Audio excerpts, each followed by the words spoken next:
Hello guys, अब देखते हैं टॉसों में त्रुटियां या दोष। अब देखो, टॉसों में त्रुटि या दोष किस प्रकार से उत्पन्न होती है, क्यों उत्पन्न होती है, उनकी चर्चा करते हैं। और दोष उत्पन्न होने से क्या उनके गुणों पर क्या प्रभाव पड़ता है वो भी देखते हैं। सबसे पहले हम बात करें, अगर हम आयनों का क्रिस्टलीकरण करते हैं, यहाँ पर कोई आयन है और उनका हम क्या कराते हैं, क्रिस्टलीकरण कराते हैं।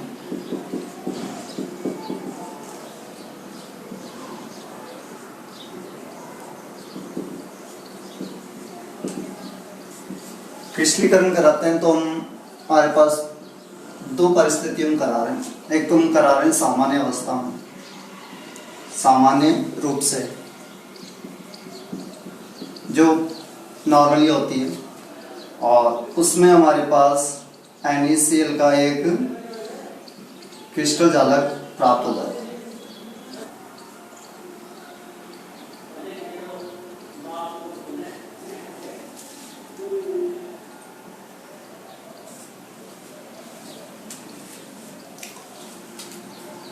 सामान्य रूप से कराते तो इस प्रकार का क्रिस्टल संरचना हमारे पास प्राप्त होती है।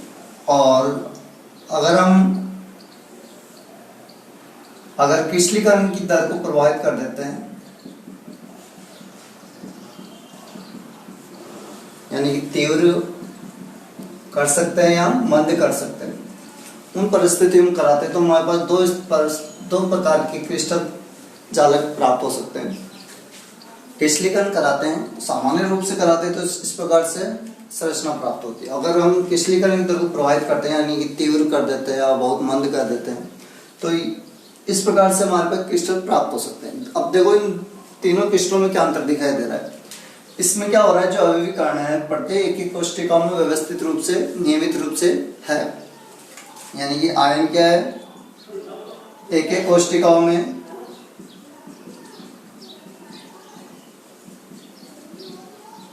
नियमित रूप से व्यवस्थित है।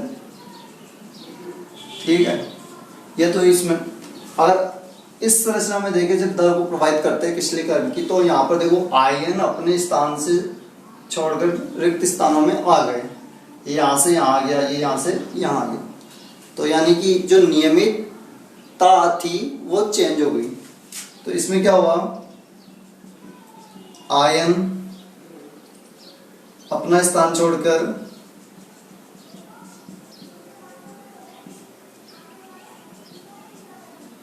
दूसरे स्थानों में व्यवस्थित हो गए।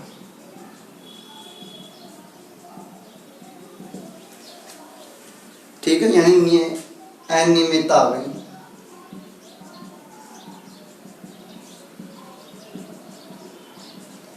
इसमें क्या हुआ है कि यहाँ पर आना चाहिए था सोडियम आयन या क्लोरीन आयन, मगर यहाँ पर क्या आ रहा है, कोई दूसरी प्रकार का ही अशुद्धि आ गई। तो आयनों के स्थान पे क्या हो गया, यहाँ पर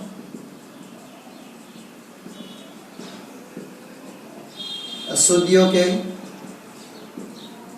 कण आ गए। तब भी क्या हो गया, इनमें अनियमितता आ गई।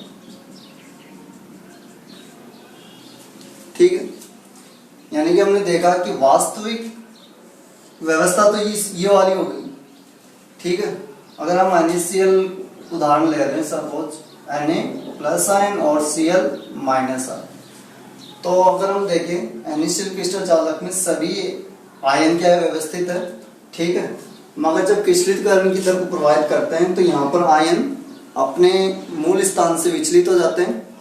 या इसमें क्या हो रहा है, अपने आयनों के स्थान पर कौन आ गया, कोई दूसरे अशुद्धि के कण आ जाते हैं। तो यहाँ पर अनियमितता आ गई, यहाँ पर अनियमितता आ गई, यहाँ पर अनियमितता, ये नियमित व्यवस्थित है। तो ये तो कहलाते हैं आदर्श ठोस हो गए या आदर्श क्रिस्टल।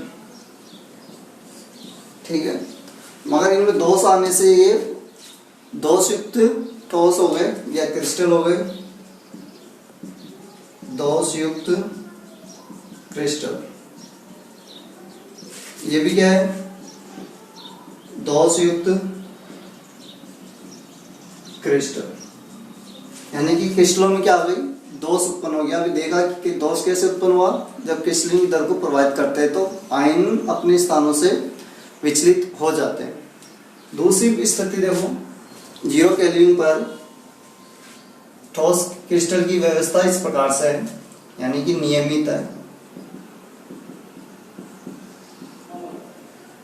ठीक है। मगर जैसे ताप बढ़ाते हैं हम, तो ताप बढ़ाने पर क्या होगा, 0 केल्विन पर नियमित व्यवस्था थी इस क्रिस्टल जाल की, मगर जैसे ताप बढ़ाया था उसकी देखो आयन अपने स्थान परिवर्तन कर चुके हैं, ठीक है। तो यहाँ पर नियमितता अनियमित हो गई, ये अनियमित हो गए यहाँ पर आयन, तो व्यवस्था क्या हो गई, बदल गई, यानी कि क्या उत्पन्न हो गया, इसमें दोष उत्पन्न हो गया, ठीक है। तो हम बात करें कि ठोसों में दोष होते क्या है, तो ठोसों में दोष क्या है कि उनके आयन या कण क्या हो जाते हैं, अनियमित व्यवस्थित हो जाते हैं, ठीक है, वही क्रिस्टलीय दोष कहलाते हैं। और हमने देखा कि क्रिस्टलीय दोष उत्पन्न क्यों होते हैं, एक देखा कि क्रिस्टलीकरण क्या होता है, उसकी दर प्रभावित हो जाती है, यानी दर तीव्र हो जाती है या कम हो जाती है, तब उसमें दोष उत्पन्न हो जाते हैं। एक हमने देखा कि ताप हमने क्या कर दिया, 0 केल्विन से ज्यादा कर दिया तो इनकी व्यवस्था क्या हो जाती है, बदल जाती है, तो दोष उत्पन्न हो जाते हैं। एक चीज यहाँ पर हमने देखी कि अशुद्धियां आने से भी इनकी व्यवस्था क्या हो जाती है, बदल जाती है, तो अशुद्धियां आने से भी ठोसों में दोष उत्पन्न हो जाते हैं। इस प्रकार हमारे पास 3 प्रकार से दोष उत्पन्न होने के कारण प्राप्त होते हैं। एक तो क्रिस्टलीकरण की प्रक्रिया प्रभावित होती है, एक ताप बढ़ाते हैं और एक अशुद्धि मिलाते हैं। क्रिस्टलीय दोष क्या होते हैं, अभी हमने देखा कि अनियमितता अनियमितताएं आना ही क्या होता है, दोष होता है, किस लिए दोष होता है। अब हमने एक और देखा किस लिए दोष उत्पन्न क्यों होते हैं,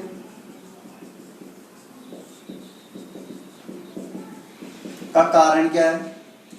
अभी हमने देखा एक तो कारण क्या है हमारे पास, क्रिस्टलीकरण की प्रक्रिया,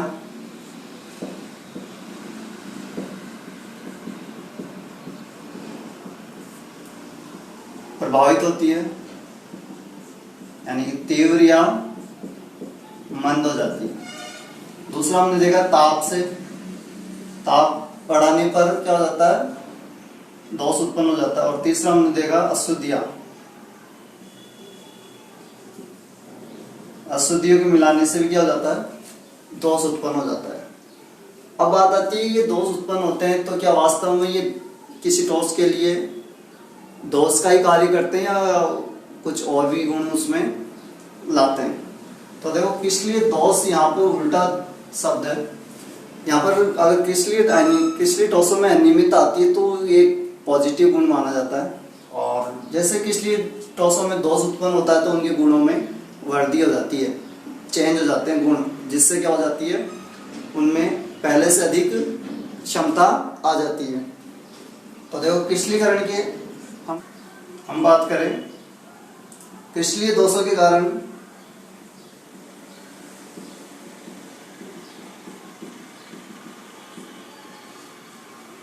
ठोसों के क्या हो जाते हैं,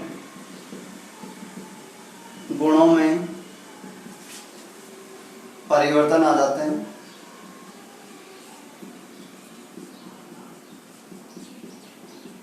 ये परिवर्तन इनके गुणों में वृद्धि कर देते हैं।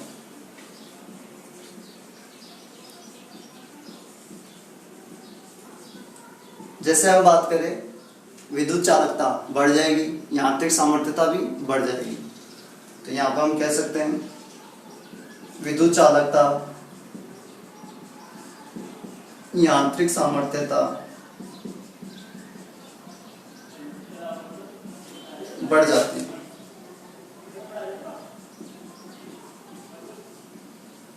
तो इसलिए दोष एक तरीके से ठोसों के लिए उपयोगी होते हैं, ठीक। अब हम आगे चर्चा करते हैं कि क्रिस्टलीय दोष कितने प्रकार से हो सकते हैं, ठीक है, उनमें अनियमितता कैसे कैसे देखते हैं वो देखते हैं। हमारे पास 3 संरचना है। अब तीनों संरचनाओं में अभी तो नियमितता है, यानी कि आदर्श क्रिस्टल के रूप में उपस्थित है। अब देखो इनमें अनियमितता कैसे आती है। यहाँ से माना यहाँ से धन आयन निकल गया बाहर, तो यहाँ पर होल उत्पन्न हो गया, ठीक है। यहाँ से ऋण आयन निकल गया बाहर, यहाँ होल उत्पन्न हो गया, यानी कि आयनों के बाहर निकलने से क्या हो गया, होल बन गए, ठीक है। ये होल है।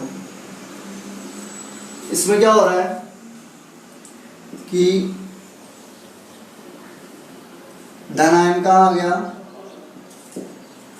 अंतराकाश स्थल में आ गया,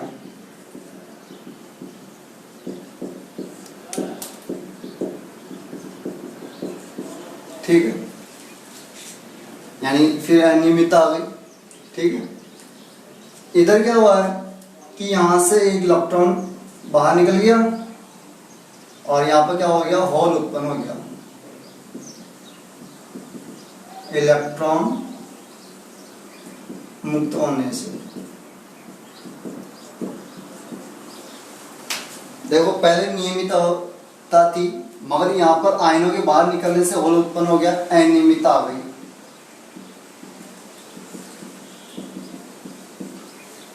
यानी कि दोष उत्पन्न हो गया। यहाँ पर क्या हो गया, देखो धनायन कहाँ आ गए, अंतराकाश स्थल में आ गए, तो यहाँ पर क्या हो जाता है, अनियमित आ गई, तो ये भी अनियमित दोष हो गया। यहाँ पर देखो इलेक्ट्रॉन बाहर निकलने से होल उत्पन्न हो गया, यानी कि पहले की तुलना में पहले नियमित था, अब क्या हो गया, अनियमित हो गया, तो ये भी क्या हो गया, अनियमित दोष हो गया। अब देखो इन दोनों में क्या समानता है कि यहाँ पर आयनों के बाहर निकलने या दूसरी जगह स्थापित होने से इस प्रकार की अनियमितता आई है, तो इस कारण इनको बोलते हैं पारमाणविक दोष, यानी एटॉमिक डिफेक्ट, और इनको बिंदु दोष भी बोलते हैं क्योंकि यहाँ पर होल बन रहे, तो इनको बोल रहे हैं पॉइंट डिफेक्ट, ठीक है। अब देखो ये दोनों प्रकार के हो गए हमारे पास विद्युत दोष या पॉइंट डिफेक्ट। और पॉइंट डिफेक्ट में हमने देखा कि होल बन रहे या आयन अपने स्थान से विचलित हो रहे हैं। इधर इलेक्ट्रॉनों के कारण होल उत्पन्न हो रहे हैं, यानी अनियमितता आ रही, तो यहाँ पर ये जो प्रकार हो गया ये कहलाता है इलेक्ट्रॉनिक डिफेक्ट। ये हो गया हमारे पास इलेक्ट्रॉनिक डिफेक्ट। तो हमारे पास 2 प्रकार की दोष या डिफेक्ट प्राप्त होते हैं, एक तो पॉइंट डिफेक्ट हो गया या एटॉमिक डिफेक्ट हो गया, दूसरा इलेक्ट्रॉनिक डिफेक्ट हो गया। इलेक्ट्रॉनिक डिफेक्ट में तो क्या होता है कि इलेक्ट्रॉन बाहर चले जाते हैं और वहां उसकी जगह होल उत्पन्न हो जाता है, और ऐसा होता है ताप देने के कारण, ठीक है। और ऐसा कब होता है, ताप से। अनियमित और नियमितता चेंज हो गई, होल उत्पन्न होने की, ये भी ताप से प्रभावित होती है। तो यहाँ पर हम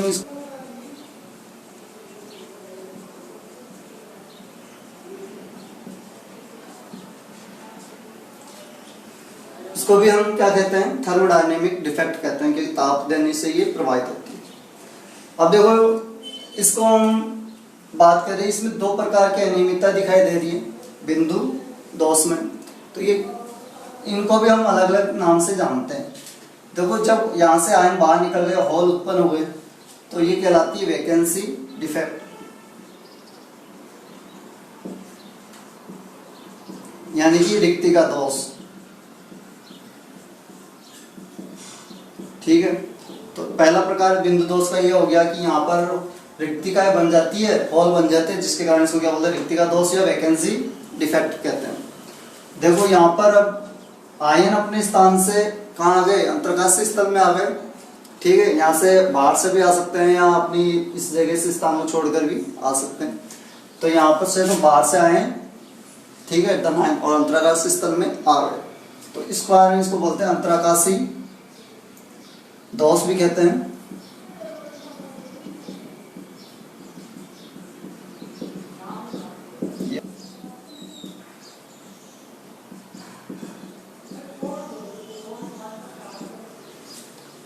ठीक है। तो पॉइंट डिफेक्ट भी दो प्रकार के हमारे पास दिखाई दे रहे हैं, एक तो रिक्ति का दोष और एक अंतराभाषी दोष। ठीक है। अब देखो हम पॉइंट डिफेक्ट को लाइन डिफेक्ट भी बोलते हैं। अब लाइन डिफेक्ट क्यों बोलते हैं यहाँ पर, देखो इसका उदाहरण को समझते हैं।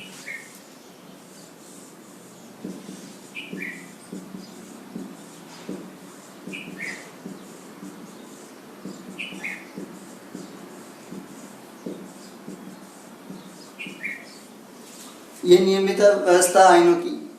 अब देखो इसमें क्या हो रहा है,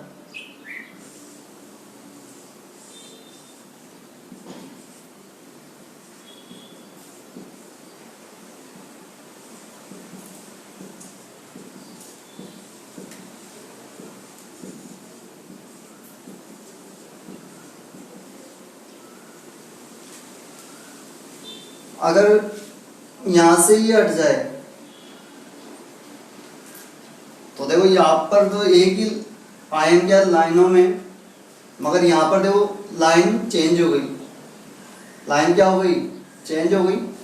ठीक है। तो ये इसको इस कारण इसको यहाँ पर क्या बोलते हैं, लाइन डिफेक्ट भी कहते हैं। देखो पॉइंट डिफेक्ट की बात करें, ये हमको मिलते हैं एनायनिक टॉसों में।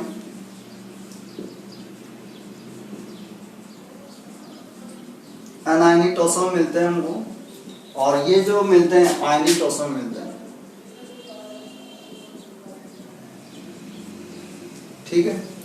ये हमको मिलते हैं आयनिक टॉसों ही आयन। फिर भी हम क्रिस्टलीय टॉसों में या आयनिक टॉसों की बात करें तो आयनिक टॉसों में बिंदु दोष का ही हम आगे अध्ययन करेंगे। ठीक है।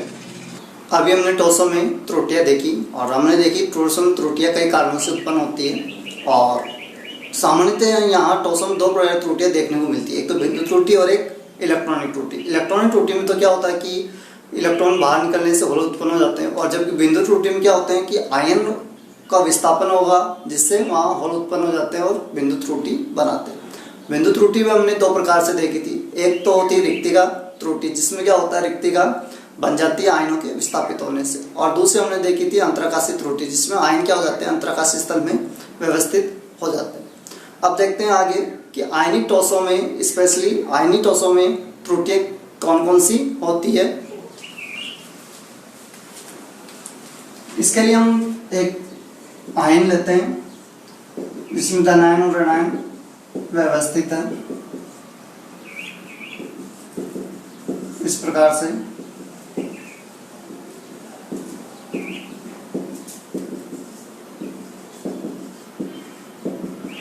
अब देखो इसमें धनायन और ऋणायनों की संख्या कितनी है। अगर हम बात करें धनायनों की संख्या है 10 और ऋणायनों की संख्या है 10। ठीक है।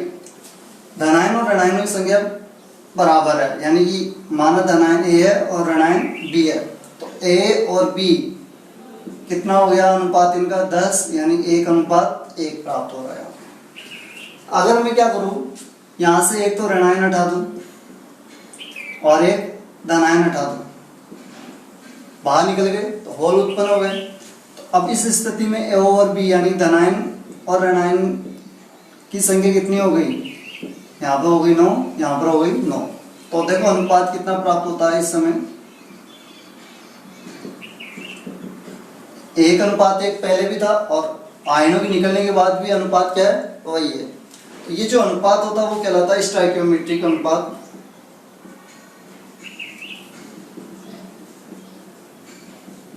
स्टोइकियोमेट्रिक अनुपात कहलाता है।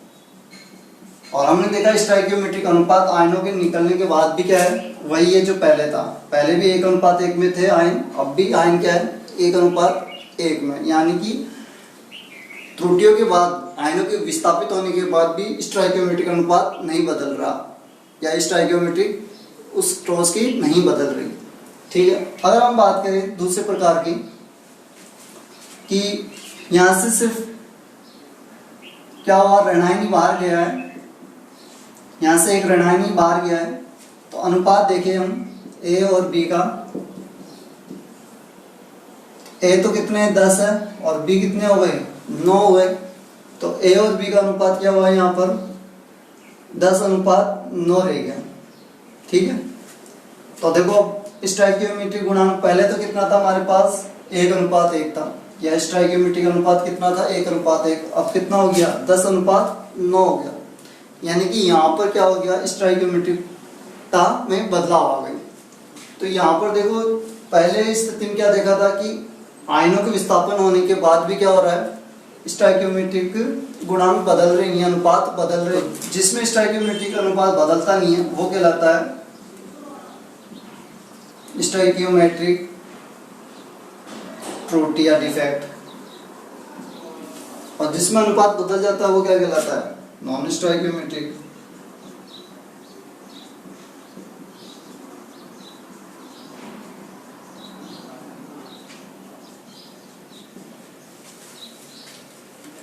ठीक है, तो इस प्रकार से हमारे पास आयनिक टॉसों में दो प्रकार तो प्राप्त हो गए, स्टोइकियोमेट्रिक डिफेक्ट और नॉन स्टोइकियोमेट्रिक डिफेक्ट। एक और होता है जब अशुद्धियों का कारण होता है, वो कहलाता है तीसरा हमारे पास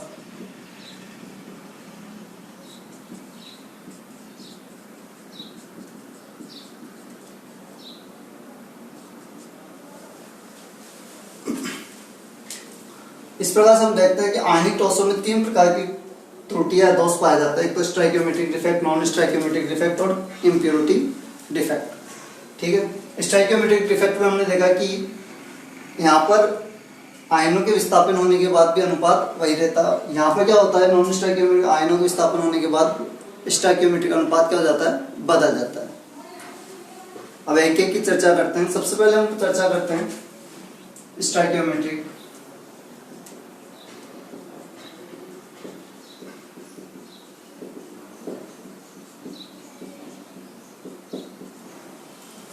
और इसमें हमने देखा था कि स्टोइकियोमेट्रिक अनुपात बदलता नहीं है, आयनों के विस्थापन होने के बाद भी वही रहता है जो पहले था। ठीक है, अब देखते हैं ये कितने प्रकार से होता है।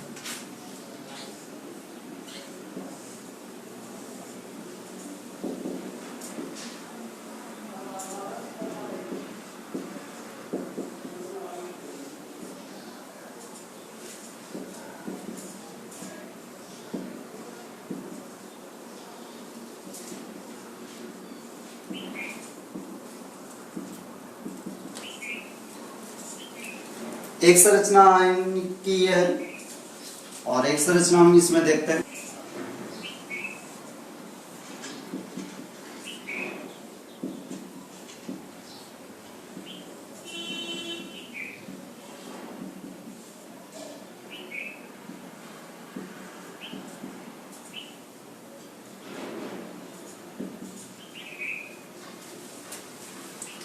हमारे पास 2 प्रकार के टॉस है।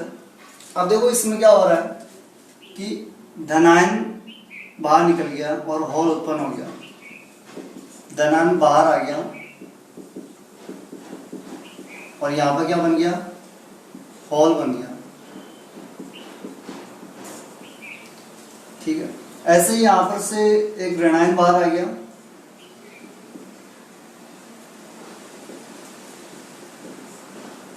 ऋणायन बाहर आ गया, होल बन गया। ठीक है, अब देखो इधर हम बात करें कि जो धनायन था वो क्या करा, अंतराकाशीय स्तर में आ गया। यहां से निकल के कहा गया, अंतराकाशीय स्तर में चला गया। तो यहां से धनायन अंतराकाशीय स्तर में चला गया। ठीक, हमने 2 संरचना देखी। पहली संरचना में कि धनायन और ऋणायन बाहर निकल गए और वहां उत्पन्न हो गए होल, और यहाँ से अंतराकाशीय स्तर में चले गए कौन, धनायन। जैसे हमने अंतराकाशीय त्रुटियों में और रिक्तिका त्रुटियों में देखा था, बस यही है सर। ठीक है, तो देखो इसमें जब बराबर संख्या में धनायन और ऋणायन बाहर चले जाते हैं तो इस प्रकार के जो दोष उत्पन्न होता है ये कहलाता है हमारे पास, पहला है स्टोइकियोमेट्रिक में भी पहला है यहाँ पर शॉर्ट की दोष,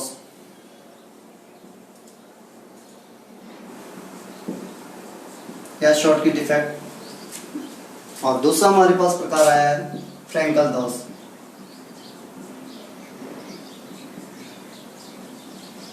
ठीक है, शॉर्ट की और फ्रैंकल दोष। अब देखो शॉर्टकी और फ्रैंकल दोष में हमने देखा कि शॉर्टकी में बराबर संख्या में धनायन और ऋणायन बराबर संख्या में, शॉर्टकी दोष में क्या होता है, शॉर्टकी दोष में क्या होता है कि बराबर संख्या में धनायन और ऋणायन बाहर चले जाते हैं, अंदर होल उत्पन्न हो जाते हैं। बराबर संख्या में धनायन व ऋणायन बाहर चले जाते हैं।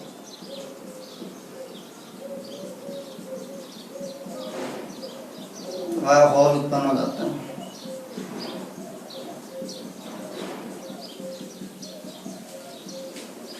फ्रैंकल दोष में क्या होता है कि धनायन क्या करते हैं, अंतराकाशीय स्थल में आ जाते हैं। अब बात आती है धनायन क्यों आते हैं, क्योंकि जो धनायन होता है उसका आकार छोटा होता है और ऋणायन का आकार बड़ा होता है, तो अंतराकाशीय स्थल में छोटे आकार वाले आयनी समा सकते हैं, इसका धनायन क्या आते हैं, अंतराकाशीय स्थल में आ जाते हैं। ठीक है, तो यहाँ पर क्या होता है कि धनायन अपना स्थान छोड़कर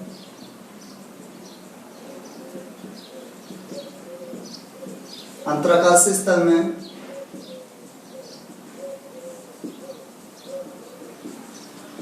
आ जाते हैं। वह उनकी जगह होल उत्पन्न हो जाते हैं। ठीक है, ये एक तो मुख्य अंतर ही हमारे पास। अब बात करती है उदासीनता की।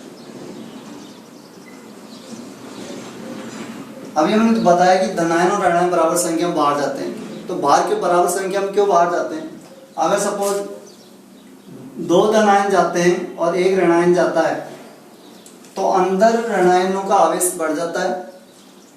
इसका कारण आवेश संतुलित रहे, इसके कारण बराबर संख्या में क्या करते हैं, आयन बाहर जाते हैं, यानी कि 2 अगर धनायन जा रहे हैं तो 2 ही ऋणायन बाहर जाएंगे।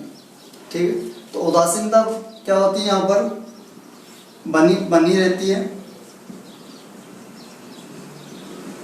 जब बराबर संख्या में आयन चले जाता है।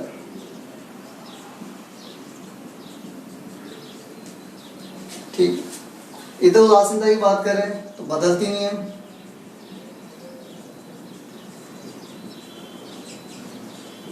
क्यों नहीं बदलती, क्योंकि यहाँ पर देखो धनायन बाहर नहीं गया, सिर्फ रिक्तिका में आया है, तो इसके कारण आवेश यहाँ पे क्या रहते हैं, बराबर रहते हैं, धनावेश और ऋणावेश। अब बात करें अगले गुण की, परावैद्युतांक। परावैद्युतांक होता क्या है, परावैद्युतांक वह गुण है जो क्या करता है कि आयनिक टोसों में स्थिर आकर्षण बल को क्या कर देता है, कमजोर कर देता है, कम कर देता है। और यहाँ पर क्या होता है कि परावैद्युतांक इस टॉस के लिए बदलता नहीं है जब इस शॉर्टकी दोष उत्पन्न होता है, यानी परावैद्युतांक शॉर्टकी दोष में बदलता नहीं है। मगर हम फ्रैंकल दोष में देखें तो परावैद्युतांक क्या हो जाता है, बढ़ जाता है। क्या हो जाता है, बढ़ जाता है। अब ऐसा क्यों होता है, परावैद्युतांक बढ़ क्यों जाता है, देखो हमको यहाँ पर स्पष्ट रूप से दिखाई दे रहा है कि जो धनायन है और ऋणायन है वो बहुत निकट है, पास में है, और पास आने के कारण इनमें क्या हो जाते हैं, परावैद्युतांक का मान बढ़ जाता है। क्यों, क्योंकि उनमें ध्रुवणता ज्यादा उत्पन्न हो जाती है। और क्यों, तो धनायन और ऋणायन आकार में असमानता और पास भी है, तो इनमें नाभिकीय आकर्षण बल ज्यादा लगेगा और इनके अभ्रक, इलेक्ट्रॉनिक अभ्रक क्या हो जाते हैं, बदल जाते हैं, और उनमें सहसंयोजक लक्षण भी उत्पन्न हो जाते हैं, यानी फाजांस का नियम यहाँ पर लगने लग जाता है। एक चीज और कह सकते हैं, यहाँ पर सहसंयोजी लक्षण दिखाई देने लगते हैं।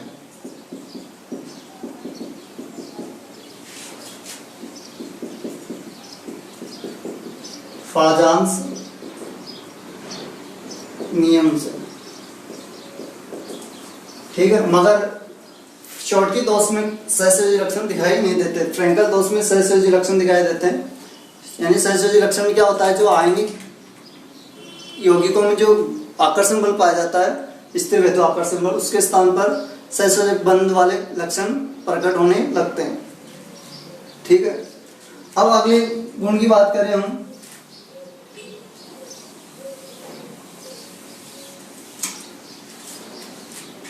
चालकता की बात करें, देखो शॉर्ट की दोष वाले जो ठोस होते हैं वो भी चालकता दर्शाते हैं, क्योंकि इनमें रिक्त हॉल उत्पन्न होते हैं। इन हॉलों में आयन क्या करते हैं, गतिशील रहते हैं, तो चालकता ये भी दर्शाते हैं।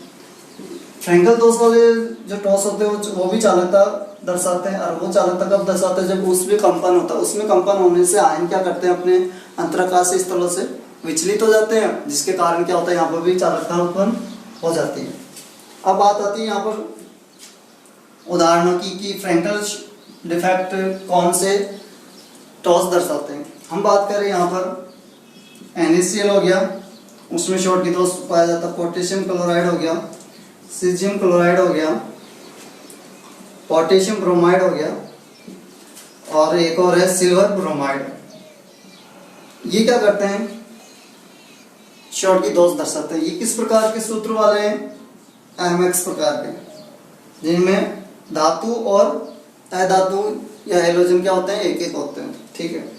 और देखो यहाँ पर क्या है, इनमें जो आयन होते हैं, धनायन और ऋणायन, उनका आकार भी क्या होता है, लगभग समान होता है। और यहाँ पर क्या होते हैं, संकुलन क्षमता इन आयनिक ठोसों की क्या होती है, उच्च होती है।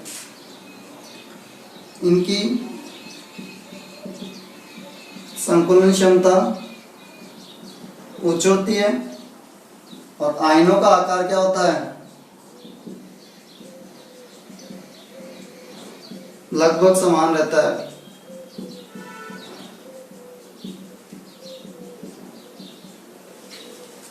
ठीक है। तो ये बात हुई NaCl, पोटेशियम क्लोराइड, ठीक है, caesium chloride, potassium bromide, silver bromide में शॉर्ट की दोष होता है। अब देखो यहाँ पर हमने बात कर ली है इसके उदाहरण की। अब फ्रैंकल के कौन से उदाहरण पाए जाते हैं। फ्रैंकल में हम देखें तो AgBr हो गया, AgI हो गया, AgCl हो गया, ZnS हो गया। यानी कि ये ऐसे आयनिक ठोस है जिनमें जो धनायन और ऋणायन होते हैं उनके आकारों में बहुत अधिक अंतर होता है, और इन आयनिक ठोसों में संकुलन क्षमता भी कम होती है। यानी संकुलन क्षमता कम वाले तथा आयनों का आकार या आयनों के आकार में अधिक अंतर होता है। ठीक है, ये हुई बात उदाहरणों की। अब देखो एक उदाहरण ऐसा है जो दोनों में आ रहा है, AgBr भी इस शॉर्ट की में भी आ रहा है, फ्रैंकल में भी आ रहा है। इससे क्या सिद्ध होता है कि जो AgBr है, सिल्वर ब्रोमाइड है, उसमें दोनों प्रकार का दोष पाया जाता है। तो हम कह सकते हैं सिल्वर ब्रोमाइड है उसमें शॉर्ट की व फ्रैंकल दोष दोनों पाए जाते हैं।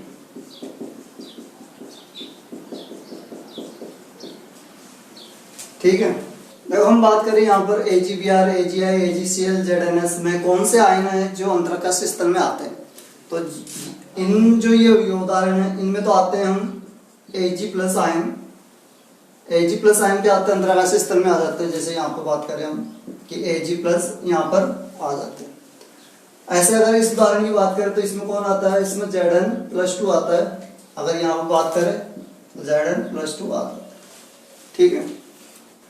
और इसमें हमने घनत्व की बात करते हैं। देखो यहाँ पर घनत्व कम हो जाता है, क्योंकि यहाँ पर क्या होता है, धनायन और ऋणायन क्या होते हैं, बाहर निकल जाते हैं। और यहाँ पर क्या होता है, यहाँ पर घनत्व क्या होता है, बदलता नहीं है, वही रहता है। क्योंकि आयन बाहर गए नहीं ना आए, तो यहाँ पर घनत्व बदलता नहीं है, घनत्व वही रहता है।